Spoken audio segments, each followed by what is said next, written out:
জন্মাষ্টমীর আগের দিন রাধা মাধব বা গোপাল ঠাকুরের ড্রেস কেনার জন্য দোকানে প্রচুর ভিড় দেখি।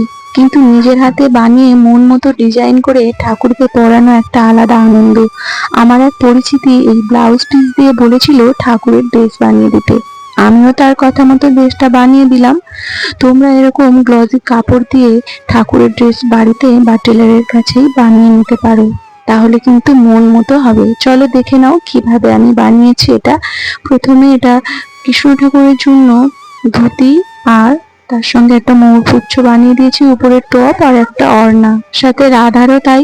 টপটা কৃষ্ণ ঠাকুর আর রাধার একই রকম রেখেছি, আর সাথে ওড়নাটা একদম প্লেন আর একটা স্কার্ট বানিয়ে দিয়েছিলাম। সত্যি বলতে ওর খুব পছন্দ হয়েছে। ইনফ্যাক্ট আমি আমার এই কাজটা করে আমার খুব ভালো লেগেছে, এবং আমারও যদি রাধা মাধব থাকতো আমিও বানিয়ে নিতাম।